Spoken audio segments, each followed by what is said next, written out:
சுட்ட பூண்டு ரசம் செய்யறதுக்காக 4 பூண்டை நெருப்புல சுட்டு எடுத்துக்குவோம்.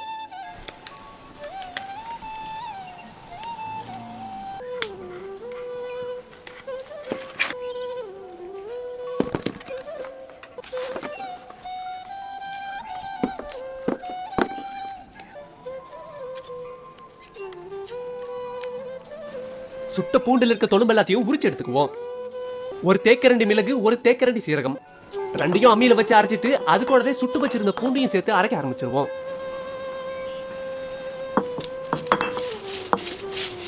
இந்த அளவுக்கு பூண்டு அரைச்சுக்கிட்டாலே போதுமானது. 50 கிராம் புளி, அதாவது எலுமிச்சப்பழ அளவுக்கு புளியை தண்ணியில ஊற வச்சிருவோம்.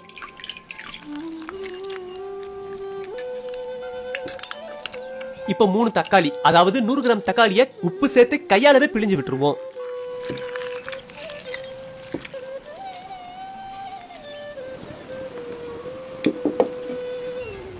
இப்ப 2 தேக்கரண்டி எண்ணெயில கடுகு, கறிவேப்பிலை,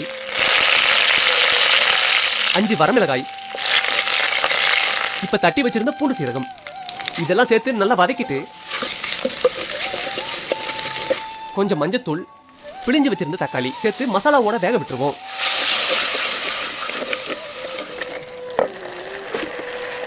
தக்காளி ஓரளவு வதங்கினதும் ஊற வச்சிருந்த புளியை கரைச்சி சேர்த்துக்குவோம்.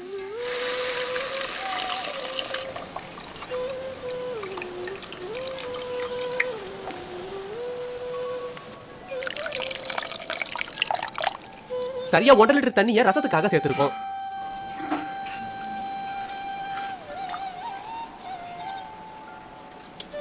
உப்பு சரி பார்த்துட்டு தேவைக்கேற்ற மாதிரி உப்பு சேர்த்தோம். இந்த மாதிரி நொரக்கட்டி கொதி வரதுக்கு முன்னாடியே கொத்தமல்லி இலை தூவி இறக்கிடலாம்.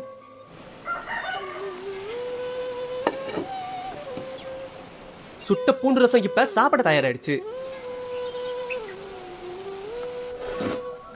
வழக்கமா செய்யற பூண்டு ரசத்தை விட இந்த மாதிரி நெருப்புல சுட்டு செய்யும் போது ரசத்துல மனமும் சுவையும் அருமையாவே இருந்தது.